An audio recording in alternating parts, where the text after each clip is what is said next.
Perfect. So good morning, everybody. Thank you for joining us this morning. Before we get started today, I would like to acknowledge that the land we identify as RTO9 is the traditional territory of the Haudenosaunee, Anishinaabe, and Huron-Wendat peoples. RTO9 and the Indigenous Tourism Ontario honor and respect the land, the people, and the treaties. We are extremely thankful for the original tour guides of these lands and all that they have shared. All of those that reside, work, and play on these lands are treaty people, and we must honor the treaties in a mutually beneficial and equitable manner. With 1 in 5 Indigenous people in Canada living in Ontario, we believe working together in a mutually beneficial manner will help all Ontarians prosper through the joint development of the tourism industry. Ontario is home to one of the largest Indigenous tourism industries in Canada. RTO9 and ITO are pleased to be working side by side together under an MOU to help advance the Indigenous tourism industry in Ontario. As an ally to Indigenous people and a partner of Indigenous Tourism Ontario, RTO9 will commit to improving the socioeconomic conditions of Indigenous people through tourism by creating space for Indigenous people to tell their story on their terms. I just wanted to touch on a couple of housekeeping notes also before we get started this morning. First, this workshop is being recorded and it will be available for viewing after today's session on the RTO9 website, which is just www.rto9.ca. There will be a question period at the end. So if you have any questions during the presentation, please feel free to pop them in the Q&A box, which can be done anonymously, or at the bottom of your screen, you'll also see the chat window. You can pop them in there as well, and we'll get to them at the end. You will also receive an email following today's session with a quick 2-minute survey link. If you're able to provide some time to review the workshop, that would be greatly appreciated. Now, without further ado, I'm going to pass it off to our lovely facilitators this morning from Alphabet Creative, Marley and Megan. Awesome, thanks, Meg. Hi, everyone. I'm Marley, and this is my colleague, Megan. We're from Alphabet, and we are so excited to be here presenting to all of you today. So just a little bit about Alphabet for those who may not know us. So we are a 30-person brand consultancy and creative agency. We have a specialty in tourism marketing and brand development, and have worked with a variety of destinations in the RTO9 region, as well as RTO9 for many years. And we're currently the agency of record for RTO9. So we work with a wide variety of clients to really help them uncover what their brand is. Brand is so much more than just your logo and your color palette. It really is the essence of what your business is and what it represents. And it's the story. Your brand is your story. And it's really your strongest tool for making a strong impact with your marketing and beyond. So in our workshop today, my colleague, Megan, who is our content marketing strategist here at Alphabet, she's going to walk us through the basics of content marketing, really the who, what, where, when, why, and how of content marketing, and then also some tips and best practices. And so like Meg said, I think we're going to be about 30 to 40 minutes of presentation time. And so that'll leave us some time at the end for questions. So feel free to just pop them in the chat, and then Megan and I will run through them at the end. And with that, I will hand it off to Megan. Thanks, Marley. Good morning, everyone. Yeah, we'll just jump right into it. So like Marley said, we'll be going over the who, what, why, how, when, where's, all of those questions about content marketing and how you can use it to your advantage. And also just uncovering the efficacy of content marketing and why it's such a valuable tool. Ooh. So this is just the overview. So we'll look at some stats around content marketing and audience behaviors. Again, those questions of content marketing, tips, tools, and best practices, and then we'll have some time for questions at the end as well. So just let's look at some stats here, lots of numbers, lots of bolded words. So 90% of consumers prefer custom content over generic ads. So when you think about the efforts that you're putting into marketing and social media, that custom content and that organic content is really going to resonate with your audience. People like seeing the authenticity behind brands and organizations in general. In terms of travel, 48% of respondents of a particular survey chose their travel destination based on what they saw on Instagram, and 35% of those people discovered new places from Instagram as well. So they're browsing, they're looking for places, and they're using Instagram as their source for that new place to go, a new place to experience. An interesting one that I found was 40% of travelers over the age of 30 prefer TikTok to Google as a search tool for travel. They're going to TikTok to look at those organic experiences that the locals know about that are maybe not something you'll see if you Google it. If you Google Canada, you're not going to see the same experiences as if you go through somebody who lives here through their TikTok, through the content they're posting. So that's a really valuable tool. 70% of TikTok users say they were inspired to go to a destination or purchase a travel related product because of what they saw on TikTok. So you'll find that a theme through this presentation is like TikTok is where it's at when it comes to content marketing, just in terms of how it's growing and what it can provide to you. 49% of those same people have booked a trip or purchased a product through TikTok and what they've discovered there. And then just in general, 82% of shoppers want a brand's values to align with theirs. So this is something just from, not even just from a travel or destination experience, but just when people are looking at who they're going to support, who they're going to purchase from, who they're going to work with, they want to know that the values align. And so where content comes into play with that is it gives you the opportunity to highlight those values and showcase what your brand is about, again, through this organic and custom content that really you have full control over. So what is content marketing? If you'll let me use an analogy here, if information is the ingredients, content marketing is the recipe. So you can have everything you need, but without a plan and without a way to execute it, you're not getting the results you want. You can still go through with things. It's just not going to get you that ultimate product that you want to have at the end. So there's a few different forms of what content consists of. There's written content and social media. So if you're looking at blogs, like longer form content, that gives you the opportunity to reinforce your authority, make you a reliable source in your space, and give that more fulsome look at a topic or about a series of topics that you're talking about. Whereas social media is that chance to touch base with your consumers and your customers and potential customers on a regular basis, but you're not necessarily asking them to do anything. You're meeting them where they are. With longer form content with blogs, which you can promote through social media, when you have that CTA or that call to action, you're asking them to go somewhere, to do something. And not everyone wants to do that when they are scrolling on Twitter.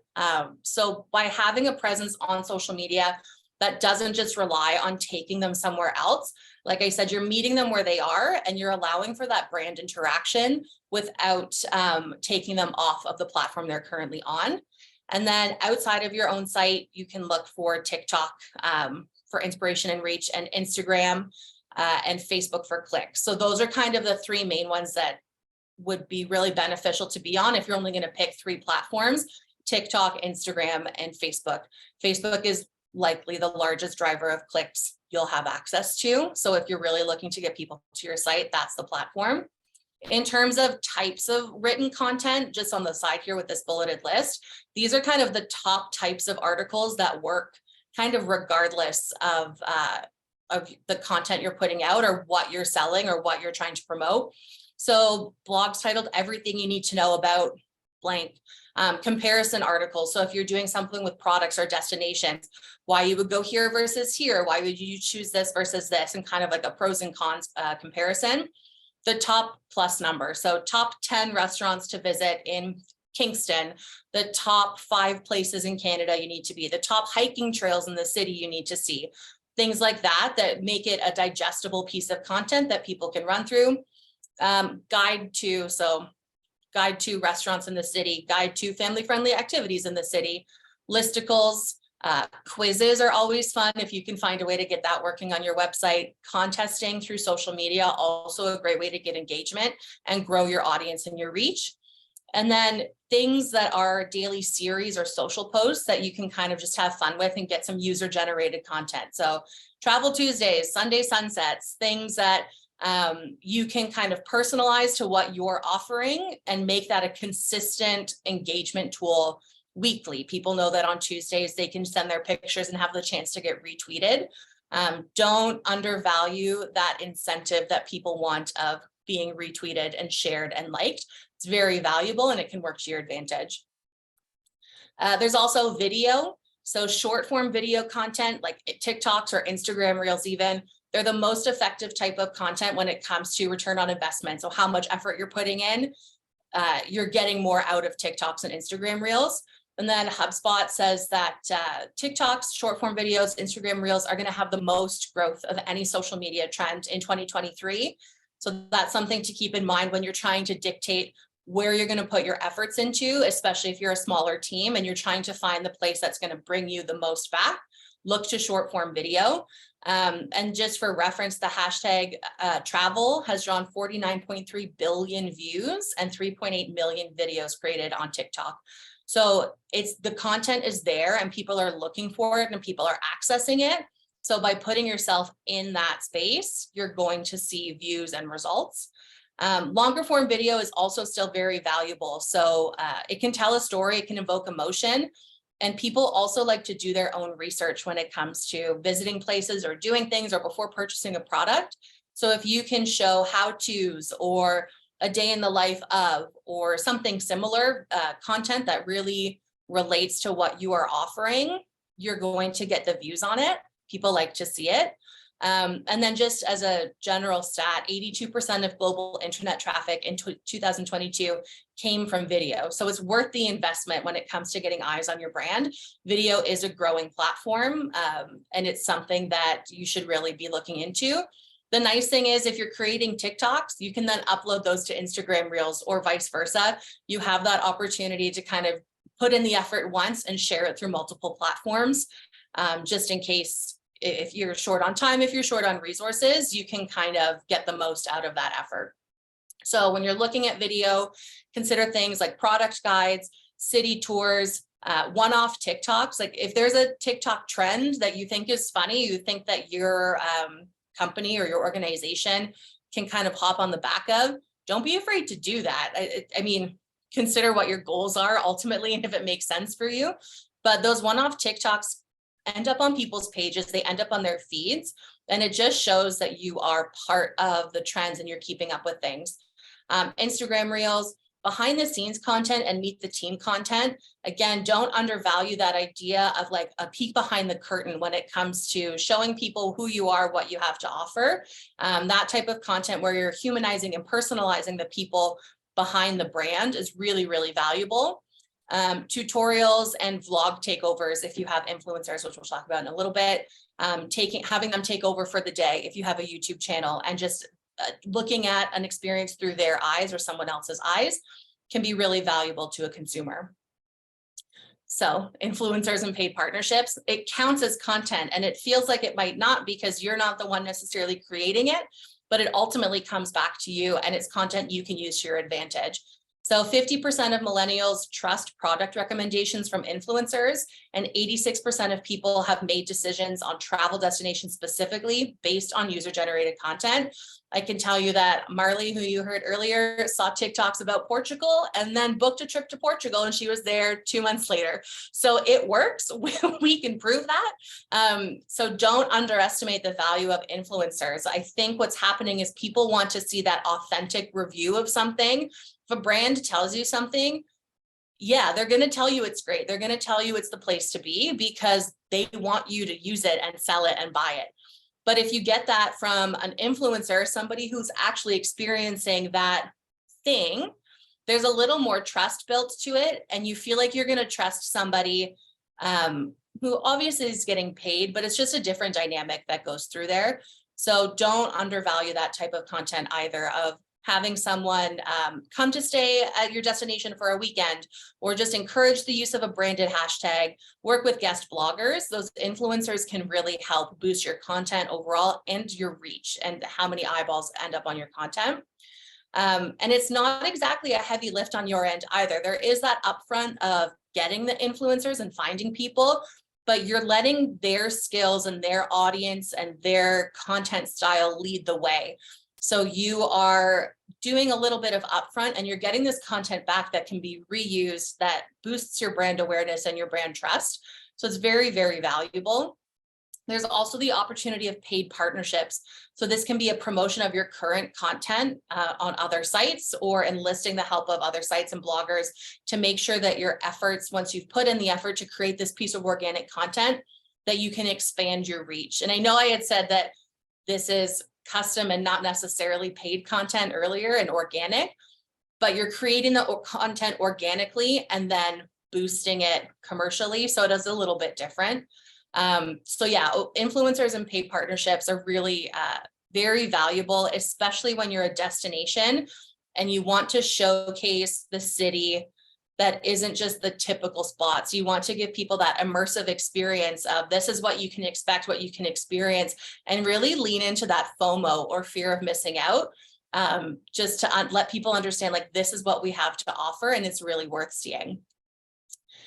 There's kind of the 3Ds of content marketing. So you don't need those fun little glasses that you would get for a 3D movie, but good content distills information. So you're the expert, you know all this stuff, but you can't necessarily expect everybody else to be. So you want to distill the information into consumer-friendly terms and a single takeaway that doesn't overload a blog post, a video, a social media post. So think of what ultimately you want somebody to take away from your post or your piece of content, and distill everything around it to make sure that that is what they're taking. There's no confusion. You want to make sure that the content is digestible as well. So mobile is king or queen, or however you want to put that out there. It is the number one. People are always on their phones. They're not going to read a 5,000 word blog on their phone. It just isn't going to happen. They're not going to necessarily watch a 20-minute product video on their tablet.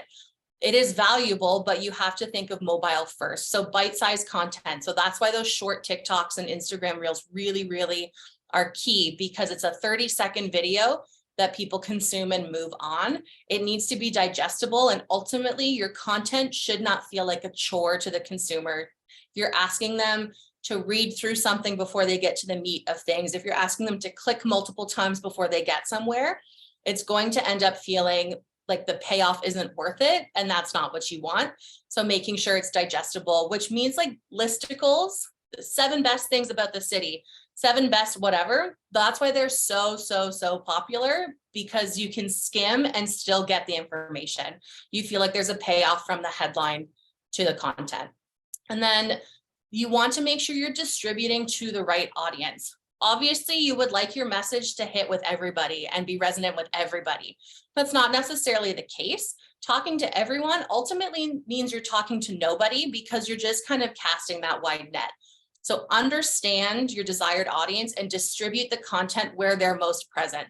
So if your audience or the people that you're trying to reach don't really exist on Twitter, then don't have a Twitter account, or don't put the effort into Twitter, because it's not going to get you that payoff. Make sure you're tailoring your efforts to where they'll be most effective and reaching your desired audience. So that is really a case-by-case basis and really dependent on who you're trying to reach and what you're trying to do. Just make sure that it's getting to the right audience. The same thing goes for influencers. If your target audience is between, let's say, the ages of 40 and 60 for a certain type of travel destination, I would recommend not finding a 22-year-old influencer to make that content for you, because they're not going to have the same experience and it's not going to get you the results you're looking for. So why is content marketing important? The answer is just because it is. It's so important. It can create brand awareness. The more visible you are, the better. It's about looking at the bigger picture of things. So content marketing doesn't mean that someone's going to read your blog today and ultimately decide at the end of that blog, I'm going to book a trip, I'm going to buy this thing. But it means that when it does come time to make that decision, they're going to be thinking about you, because your brand is top of mind. So content marketing generates 3 times as many leads as traditional outbound marketing, but ultimately costs 62% less. So you're putting in less money to get more. And that just feels like a good deal, a good bargain that you should want to be taking advantage of. So an active, engaging online presence helps create that brand awareness, so that when it does come time to convert, your customer, your potential customer is thinking about you, and they're aware of what you have to offer. Content marketing can also connect and personalize. So like we said, people want to connect with a brand that they feel aligns with their values. And this is your chance to showcase those. So it lets you share your voice and connect to people on a daily basis without directly selling to them. Like I said, not everything's going to lead to a conversion, but it adds to a layer of trust with your customers. Because if you just look at it from a human perspective, if everything that comes out of a brand's channel is consistently trying to sell and nothing is of benefit to the consumer, why they're not going to feel connected to that. It's going to feel like they're always being asked to do something, to buy something, to benefit the brand, but your consumer wants to feel as though you're creating something that benefits them as well. So that's where that connection and personalization comes in. And then content marketing also answers questions. People like to know what's going on. They don't want to have to work for it either. They're going to look for the first thing that pops up. They're going to try and find the easiest available information. So you have the information, you just need to put it in a format that answers the questions they have and that they're going to want to consume. So be your own authority in the space, and people are going to come back to keep hearing what you have to say. If they know that you are a trusted spot for the best places to visit on Mother's Day weekend, and you have that content available, they'll likely come back for Canada Day to see if you have something similar. They'll keep returning to get their questions answered, and they'll know that you are the authority on that specific thing. You also have the opportunity when it comes to answering questions on your own to control that narrative. So you want to be the one putting out the correct information about the things you want people to talk about. If you leave it up to somebody else to be the authority on you, then you can't control what they're going to say. So having your own content marketing program lets you really tell that story in the way you'd like it to be told. Content marketing also gives you opportunities for larger reach. So in the obvious ways, you're putting stuff out on social media, you're putting stuff out on your blog, videos, TikToks, but it also lets you connect and partner with other organizations to have your content promoted through their systems. So for example, Destination Ontario has this Google form you can submit to, and your content based on the type of content that you have to offer your organization, all these different tick boxes, which is in the form, your content then gets promoted through the Destination Ontario's channels. And that is just an additional audience, an additional bit of reach and engagement for you, just because you already have content available. So it's important to think about the partnership opportunities that you have, even when it comes to other places in the area. I don't know if you've seen on Instagram now, there's a way to tag your posts so that it's shared. When it gets posted, it's posted to your feed as well as another person's feed, which means that you're getting double the audience essentially, because it's your audience and their audience. So there are opportunities like that, but you need to have the content and the plan in order to be able to take advantage. So that's why it's very important. And then just from a technical standpoint, content marketing can boost your SEO ranking. So Google rewards content and sites that have expertise, authority, and trustworthiness that benefits customers. So if you put in the effort up front, it can lead to long-term benefits just by having that information that, again, you already know, you're the experts, but by putting it in a format that Google can scrape and that people can identify and find easily, you'll end up boosting your SEO rankings, which means that you're going to show up higher on Google, and you'll find that you'll see more clicks and you'll see success from that as well. And then it also just leads to conversions and leads. So whether it's buying a product or choosing a destination, people go with what they trust. So it's really playing the long game. And sometimes it's difficult to see that when you're creating a single tweet or a single TikTok or a single Instagram post, and you're thinking, why? Like, what is this going to do for me? You need to take a step back and look at the bigger picture and understand it's going to build that relationship with a consumer or with a potential consumer and ultimately lead to benefits down the road. So who should be doing content marketing and who benefits from content marketing? Should you be doing content marketing? The answer is yes. Now, content marketing to you might look different to another organization or destination. Some organizations don't need to be on TikTok. They just don't. but others do. And that doesn't mean that you shouldn't be doing content marketing. You just need to figure out how it makes the most sense for you. Like the answer is yes. In some capacity, you should be doing content marketing. And there are very few, if any, businesses or organizations that should not be. It's just a matter of highlighting what it looks like for you. So then who benefits? The short answer is everyone. The long answer is you benefit. You get conversions, leads, brand awareness, brand authority, higher SEO rankings, and then a larger social engagement and impression. And when you think about social brands or brands on social media, how many brands do you follow just because they have an interesting social media feed or a social media presence, because they're funny, because the content they're putting out is interesting, but you don't actually use their product, or you're not actually going to go there, but you know that you're going to get good content. And growing your audience in that way, where you just have a presence that attracts people, is very, very beneficial. And then your consumers also benefit. They have a trusted source. They know that they can connect with a brand that aligns with their values. The content shows them that. They get entertaining content. Like, don't discount a piece of funny content that relates to what you're offering. It's a meme. It's a trend that's happening on TikTok. It's a blog about the silliest bylaws in your city. I don't know, something that allows people to get enjoyment, so that they won't only come to your site for information, they'll also come for entertainment. And it also lets them do their own research and vetting through influencer content and just the content that's available on their site. I think people are becoming a little more media aware and media critical. So they're always going to be skeptical when it comes to what's being posted directly from a brand. So if you can provide that opportunity to look to an influencer and get their immediate take on it, it's going to be valuable. So when is the right time to start content marketing? We know what it is, we know why it's important, but when should you be looking into it? I mean, it sounds like the answer should be right away, but there are better times than others. Not that there's a bad time, but you should be starting a content marketing program when you're ready to see the results and when you have something unique to say within your space, which you do, but it's just a matter of figuring out what that is before you start throwing like the proverbial spaghetti at the wall to try and see what sticks. You need to know what you're trying to say before you can say it. You shouldn't be starting a program if you don't have the time to allocate to upkeep it. And that sounds a little bit daunting. That doesn't mean you need to be spending 40 hours a week on it.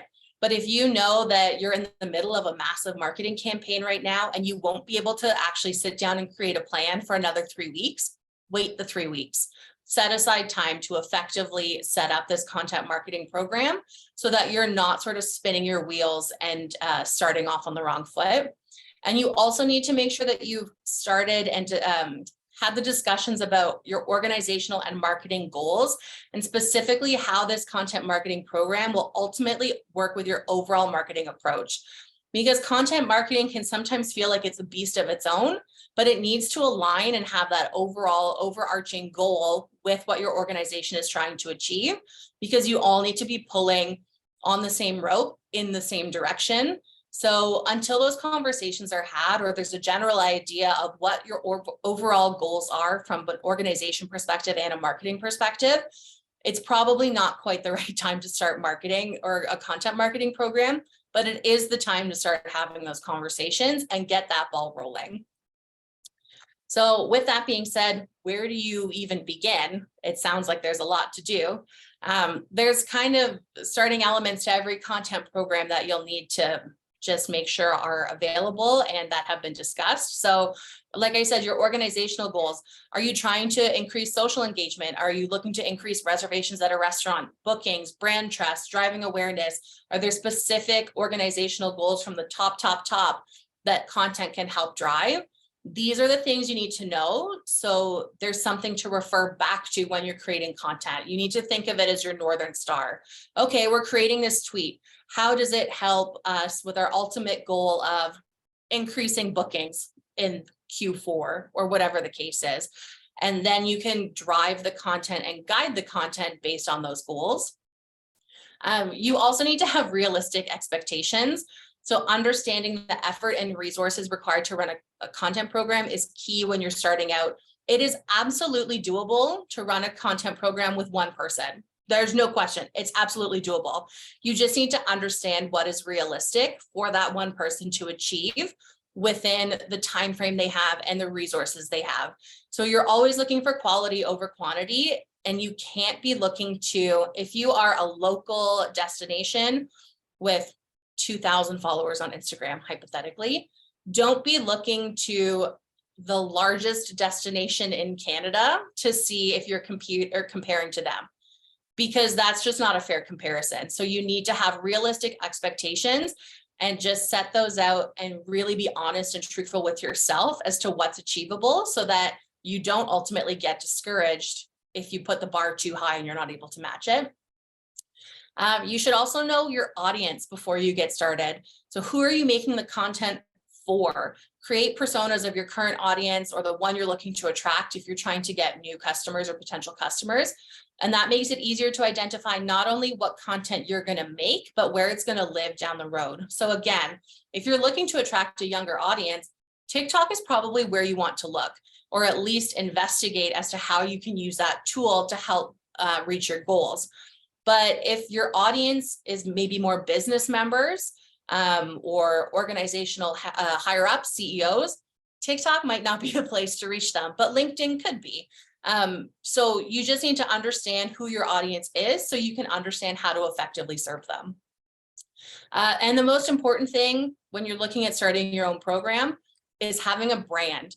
You need to know what your brand is. The narrative needs to be strong, and you can't start without having that.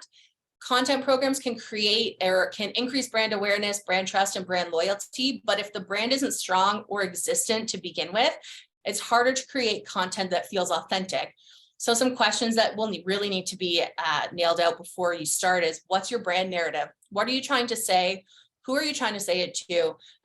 And what is the ultimate story and the essence of who you are? What is your brand tone of voice? Are you funny? Are you more serious? Are you looking to be a voice of authority? Are you trying to be more casual? Understanding that will help understand the types of content that you end up creating to make sure that it doesn't feel inauthentic. If you are selling, this is medical supplies, you're not going to maybe participate in meme culture. That's very inauthentic to what you have to offer. So understanding that is really key. What does your brand look and feel? And are your posts aligned with that? Are you making sure that everything you put out falls into those? It doesn't have to be a copy and paste every time, but does it look similar enough that it is cohesive? What are your brand values and what are your brand goals? It's similar to brand narrative as to what are you trying to say, but what are your goals? What are you looking to achieve? Are you looking to be the top restaurant in the area or whatever the case is? Then you need to have those goals. So again, the content can drive towards that. So with that being said, how do you execute and measure an effective content marketing plan? So you know what it is, you're going to start doing blogs and TikToks, and you're going to, it's going to be as a way to increase brand awareness, all of these things, but how do you get started and how do you measure whether or not it's being successful? So keys and key elements to a successful program, KPIs and goals, so key performance indicators. So how do you measure success without knowing what success is? You need to identify your main goals within your content program and look to industry benchmarks to start. Those are really readily available online when it comes to things like engagement, impressions, time on site, click-through rate, follower growth, views for your video. Bounce rate is a big one, but I'm 80% sure bounce rate is going away in a few months, so don't really worry about that one. Just looking at making sure you have these goals and measurable goals that can be looked at on a fairly regular basis to make sure that what you're producing is ultimately getting you where you want to go. You need to have a clear process. So who is responsible for what? Who needs to see things before they go out? Is it just the marketing team? Do they have free reign? Do other departments want to look into it? Who needs to see that and give approvals? When are things going to be posted? How far in advance are things being worked on? Do you want to have content ready a month out? Which I'd highly recommend working about a month in advance or at least 2 weeks. A clear process really helps eliminate that uncertainty and that chaos, if you will, of trying to figure out how things are going to move forward. So it gives you just a more aligned approach between all stakeholders, and lets you understand the types of content you're going to produce. And then a content plan. So just like you wouldn't grocery shop without a list, don't launch a marketing program without a content plan. It's not going to end well. A content plan kind of does fall into process, but it is different because while process is how it's getting done, content plan is what is being done. So what's being posted and why is it being posted? That's a really important thing to look at. And how is it all going to work together to reach those KPIs and goals that you've set and make sure that you're producing what makes the most sense for your audience? So very, very important. It's also important to have frequent reporting. So look at how content is performing over the course of a week, a month, and a quarter. That's kind of the benchmarks I would look at, or the timeframes I would look at. A week gives you an idea of, was there any like big spike? Did something happen this week? And we can look to it. A month gives you an idea of, okay, it's a little bit of a larger sample size and we've planned out our month of content. Let's see what worked the best or what looked the best in that month. And then a quarter is really where you start to see big trends. So over the last 3 months, we've seen that our TikToks where we have a person on the other end, like a behind the scenes, is really doing well. Okay, well, how can we use that in future calendars? What information can we glean from that quarter that can lead to success in the long run? You also, again, back to authenticity, people are becoming more analytical and skeptical, and they can smell pandering from a mile away. So be authentic. If it doesn't feel like something your brand would say, don't say it just for the sake of doing it. You really need to make sure that you're fostering that community that wants to engage with your content because they feel a trust and loyalty towards it and feel like this is something they really relate to. And then also consistent engagement. But there's a big difference between constant engagement and consistent engagement. So random spurts of interaction can look fairly disjointed. If you have a slow week and you're replying to absolutely everybody on Twitter, you're resharing everything, you're posting 1,000 TikToks a week, which don't do that, but if you were, that is good if you can keep it consistent. But if you then don't do anything for a month on your channel, it starts to look a little bit bizarre. And that trust that you build goes away very quickly. It's a 2 steps forward, 1 step back situation. So if you know that you only have enough capacity to reshare stories on Instagram, and that's your engagement, make that consistent and make that your goal, because it indirectly encourages people to engage and interact with you. If they know that every time they tag, let's use Alphabet as an example. If every time somebody tags Alphabet in a story and we reshare it, people will begin to tag us more because they know they're going to get that share and that brand interaction, which kind of makes you feel cool, makes you feel like you're being seen, makes you feel like a mini influencer. So that consistent engagement and that dependability as to how a brand is going to interact and how it benefits the consumer is really important to consider when starting your program. So now tools, tips, and best practices. So I think we're doing okay for time. So I'll run through these. Tools to consider. So look at something like Sprout Social, which lets you schedule content in advance and run all your accounts through one platform. It also shows you the brand interaction. So tweets, retweets, mentions, Instagram tags, that sort of thing. And it's all in one spot, especially if you're running multiple accounts. It's super handy. There's a free version and it's really user-friendly. We use Sprout Social. I've used it before. I'd highly recommend it. It's a really good spot to start if you're not familiar with the overall process of how these things might go. And the fact that it lets you schedule in advance is awesome because it means if you are working about a month in advance, you might have a busy week to get it all sorted, but you can have it scheduled for the rest of the month so that you don't have to find every day to set time aside. Monday.com, smaller teams absolutely are going to benefit from this if you don't have a project manager or if you're going to really take hold of this yourself. It keeps track of current projects, their status, their due dates, whose approval is still needed. It's super customizable and personalizable. Sure. So it lets you make sure people are on the same page when it comes to where things are in the process. So if you're waiting on approval from 4 people, you can keep track in this Monday.com website who's approved, and everybody else can see it as well. So everybody is on the same page as to where things are. And then Google Sheets, which feels silly because these 2 other ones were like programs and this is Google Sheets. But I highly recommend it. It's how I build my content calendars. You can customize, you can color coordinate, you can keep things updated, you can share it, which is awesome. If you're on like Microsoft Sheets or Excel works as well, as long as it's like that collaborative version, because you don't want 18 versions of your content calendar floating around in different files. Things are going to get a little confusing. But a spreadsheet or an organizational sheet of some sort that lets you look at the calendar from a month's perspective, or 3 months if that's how you're organizing it out, and understanding what content you have, where there might be holes, where you have opportunities. It's super valuable, and I highly recommend it. Just a little bit about hashtag usage. So I'm sure you've all seen hashtag or posts or accounts that use maybe like 75 hashtags per post. And then in the comments, there's even more. And like, don't do that is my recommendation, is the internet's recommendation.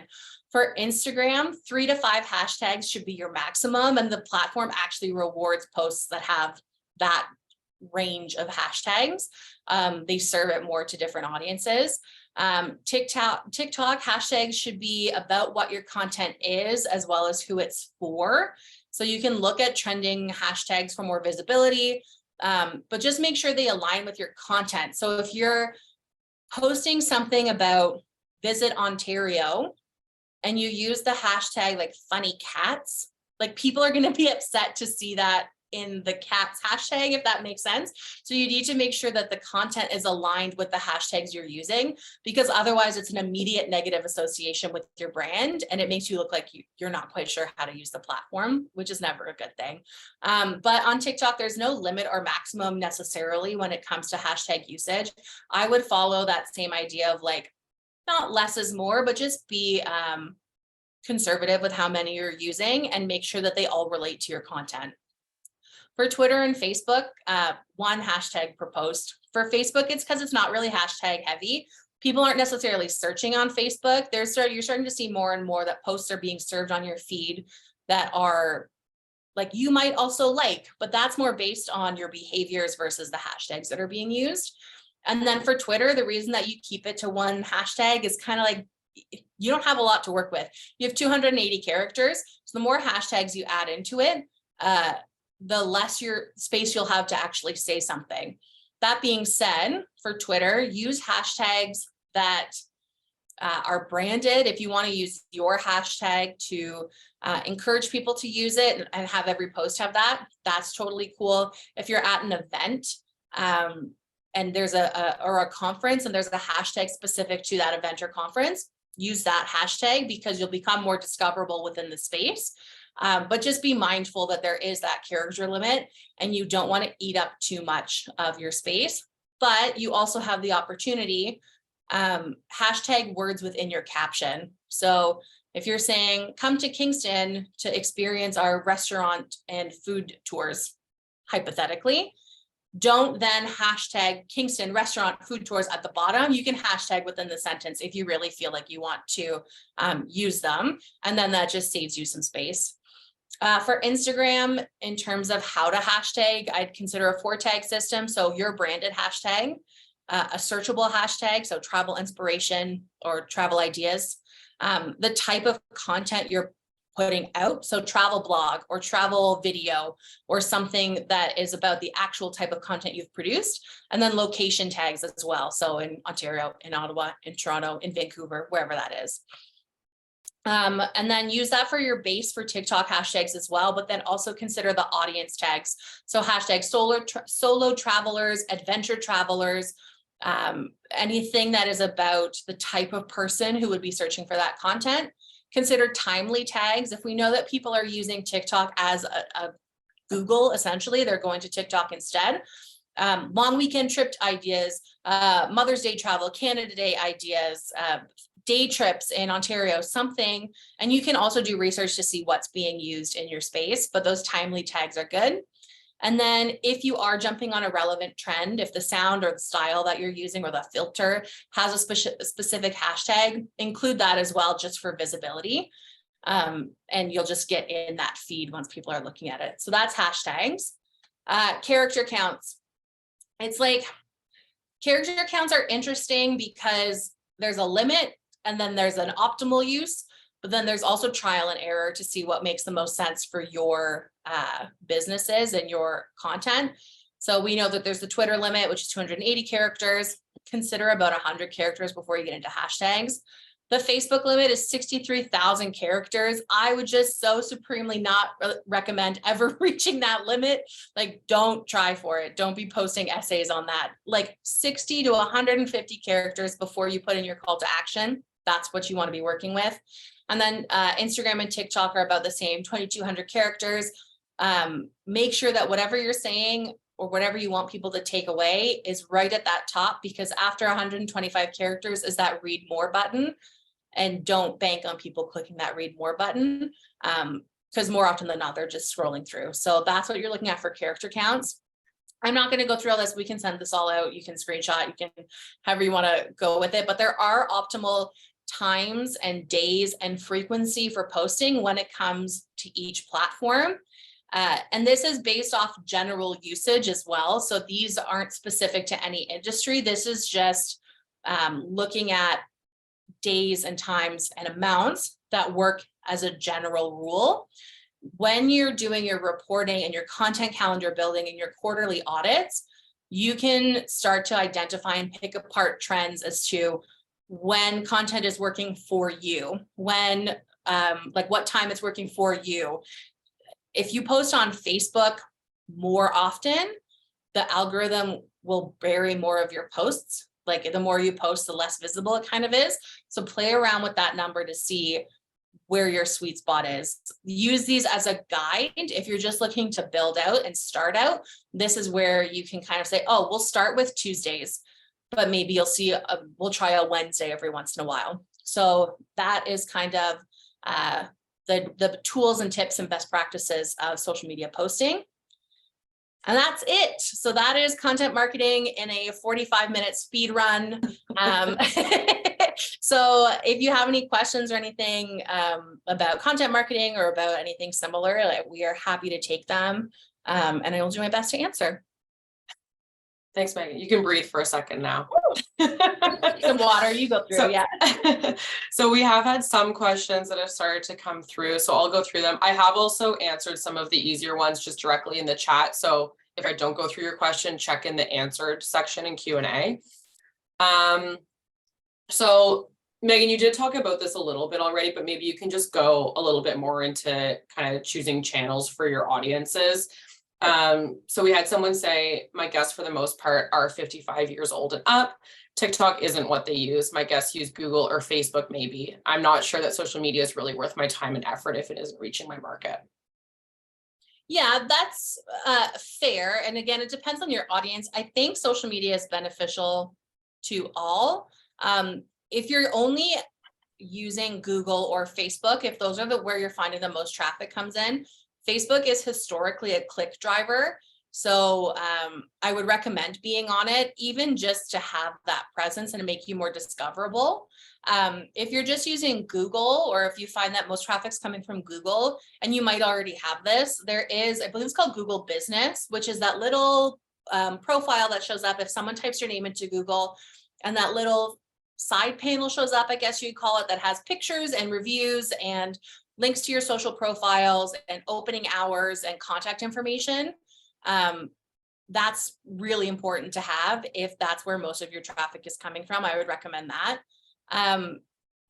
So, I mean, I think social media is an incredibly valuable tool. If it makes more sense for you, like, yeah, TikTok, probably not the space. But if that's the case, that you don't want to be on social media, then I would really focus on making sure your blog section or your information section on your website has all the relevant information, and that you're bolstering that part. that will ultimately help with the Google side of things from an SEO or search engine optimization perspective, because those keywords and those questions that people are searching will end up ranking you higher if that information is available. So I hope that answers your question. Facebook and that Google Business Panel, I believe it's free, but don't quote me on that. So definitely something to look into for sure. This is a smaller one, but is there a sample Google Sheet setup we can use as a reference to manage content? So Megan, you have a template that you use for our own internal processes, but are there any online resources that you know of that people can go to that's kind of a plug and play almost? Yeah, because I built ours off of one of them, but that was a few years ago. I believe it was either Hootsuite or HubSpot that built it. But you can find templates if you just type in like content calendar Google Sheet template. There's a lot that show up. Some are going to be better than others. If you're looking for like what to look for, I look for any sheet that includes like social media platforms as well to show where things are being posted. Like the more information you can get into the spreadsheet, the better. So what's the content? What pillar does it fall under? When is it being posted? Where is it being posted? And why is it being posted? Those are kind of the key bits of information you would want to look for in any template, or find one that's customizable that you can add that in yourself. But yeah, there's definitely a ton of templates available online, and I've used them before. You just have to I'd say find a few and compare them just to make sure that you're going to get what you need from it. Another one here, I'm seeing more and more Instagram accounts not using any hashtags and still having high engagement. Is this something that you've also noticed? It seems like the algorithm is favoriting this more. Yeah, so that's an interesting one. To be perfectly honest, I can't say whether or not it's favoring because I haven't looked too far into that. I do know that Instagram is starting to use SEO tools more, so search engine optimization, when it comes to keywords. So anything that would essentially that might have been a hashtag, by including that word within your caption is, I won't say it's going to do the same thing because I can't actually substantiate that, but it looks like that's what's happening, is they're rewarding that the captions that have all that information baked into it already versus adding in the hashtags. Because yeah, we are seeing that. I haven't seen necessarily that accounts with no hashtags are being rewarded, which is not to say it's not happening. I just haven't seen it or seen anything like studies about it. But we do know that fewer hashtags are being rewarded, so that wouldn't surprise me. I would also imagine that those accounts interact more as well. So the more present you are on social media, you also get rewarded in that sense. So if your accounts are active, if you're consistently posting or engaging or retweeting, you end up getting more visibility because they like accounts that interact on the platform. At one point, there was a rumor going around that you had to, if you posted an Instagram reel, you had to be active for a minimum of 3 minutes immediately after you posted the Instagram reel in order for your reel to be successful. And like, that is not true. Instagram reels are such like a finicky beast. Like nobody really understands how those are being served. But yeah, I would imagine the hashtag thing is likely because the keywords, if you will, are being put in the actual caption versus being put as hashtags. And it's when it scrapes through the caption to find information, that's why it's being served differently. That'd be my guess. Is there an easy way to get Instagram followers to go look at your website? Because hyperlinks don't work in Instagram. So Megan, I mean, there's a few different ways with link in bio and tools like Linktree, and then also stories, if you want to maybe just talk through that. Yeah. I mean, like the answer is no. Like there is no easy way, which is super unfortunate because you would love that to be the case. The only time you can get that click to website is if it's a paid post. So we use Linktree, where you tell people to go to the link in the bio, and then you can put all those links in there and it directs them to the website. Instagram stories, you can now, like if you have a post, let's walk through a scenario. If you have a post on your grid, on your Instagram grid, and you want somebody to visit the website based off that because you're promoting a new tour, a new food truck tour. So you can make the post, reshare that post to your story, and then you can add in a clickable link to the story. They don't do swipe up anymore. It's just click to link. That's kind of the easiest way to do it, because you can't, you're right, hyperlink within an Instagram caption post, but you do want people to go to the website. So typically when we're running content programs, we're looking at Instagram as an engagement first platform. And then if links come from it, that's great. But ultimately it's not going to be a huge click driver unless you're really being vigilant with that link tree and with the links in your stories when you're resharing posts. Okay, we've got a few more. I'll try and power through these quickly because we only got a few minutes left. If someone doesn't have much time, is it okay to just post once a week? I mean, I think the answer there is, yeah, that's better than nothing, right? Once a week, but Megan, to your point earlier, just consistency is key, right? So like you said, don't 1 week post every single day and then all of a sudden drop off. But once a week is better than no times a week. Yes, absolutely. And also you can use that to your advantage. Make it like, not make fun of it, but like call to it. Like, here's our weekly roundup. Here's the top articles of the week that you should be looking at, the top things of the week that we think you would need to know, or do it right before a weekend. Here's your weekend guide. So use that to your advantage and understand that, like we talked about, with like being honest with your resources, but using it in a way that one post is going to be super valuable to you, but put as much value in that post to your consumers. So it doesn't feel like you're only posting once a week, because they know that it'll be a weekend thing and it's valuable for those 3 days, if that makes any sense. And then if you only have time to post once a week in that sense, you can also look at different ways to promote it, like coming up. It depends on what your time is. If you only have time to write one blog, but you might have time to post 5 social posts, promote that week only that one piece of content, but on a few different days, but still driving to the same spot, but just using different methods to get them there, and shake things up in terms of like, don't use the same picture so it looks like a different piece of content, that sort of thing. But yeah, like Marley said, like 1 time a week, totally fine if that's all you can do, because it's better than 0 times a week. Oh, sorry, before you go to the next question. Also, you can look at resharing industry similar links. So if there's something cool that happened within your industry, if there's a cool thing happening in your city that CBC, let's say, has written an article about, it's like that can count as content for you. We call them industry shares internally when we do it, like things from the industry that you end up sharing. That still counts as content because you're still getting that engagement on your Facebook page. If you post that link with a quick caption that says, this looks like a super cool thing happening in the city, check it out. Any comments, any engagement still shows up on your Facebook page, and it puts you again in a position of authority, and people know that they can come to you and you're going to give them cool things happening or that type of information. Okay, I think that was it for that one. Yeah.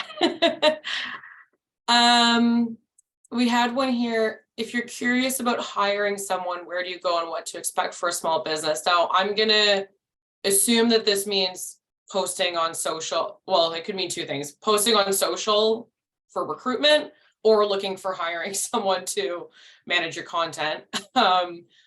LinkedIn is, I think, probably one of your best resources for that. Yeah, I'd say LinkedIn. I think there's also value depending on your industry.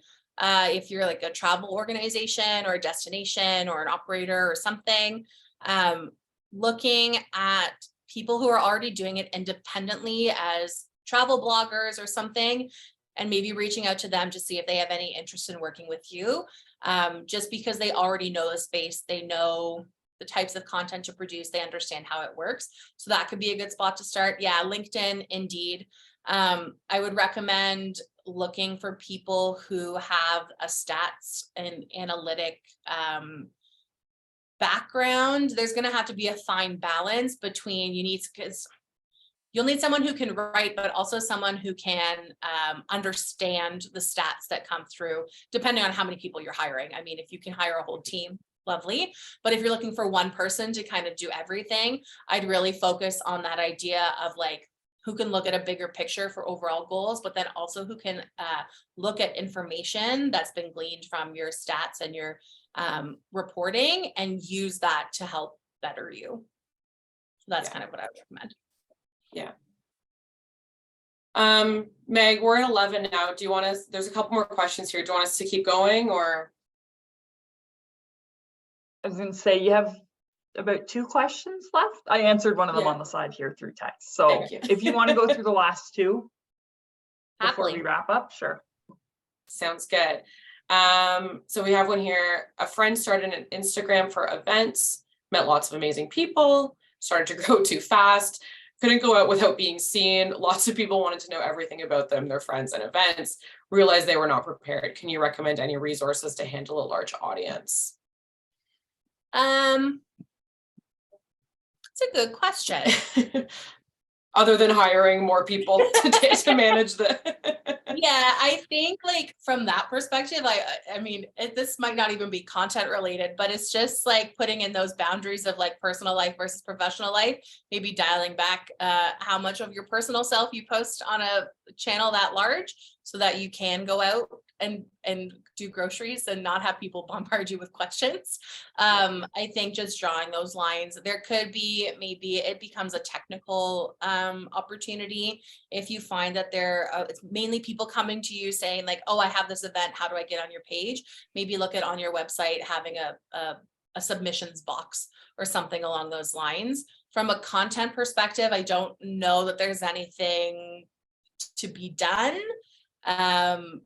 But just, yeah, those boundaries, hiring people to help manage it as well, because that sounds like a recipe for a burnout, and that is not ideal.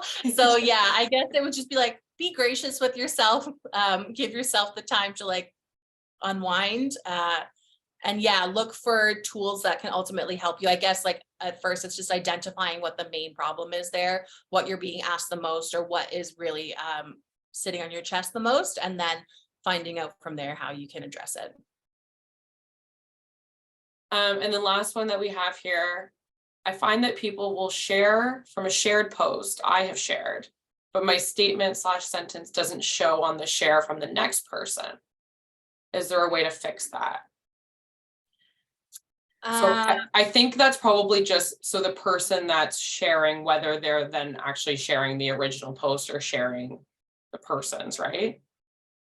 Yeah, I'd have to see it to fully give an answer. But so if you post something as your brand or your organization with the caption, and then somebody shares your post, like directly from Facebook, they hit the share button, that information will follow through because they're sharing the full post.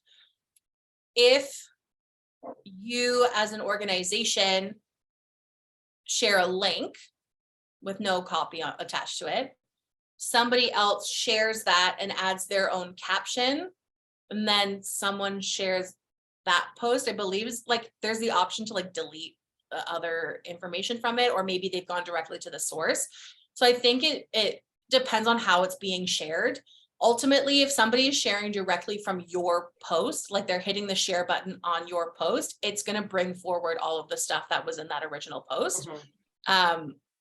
But it depends, and I'd kind of have to see it. But yeah, I would imagine that it could just be a matter of it's being shared in a different way that doesn't bring along your copy. But from a Facebook perspective or from a Twitter perspective, like that would automatically come with it if it's a share or retweet. I hope that answers the question. I think so. So.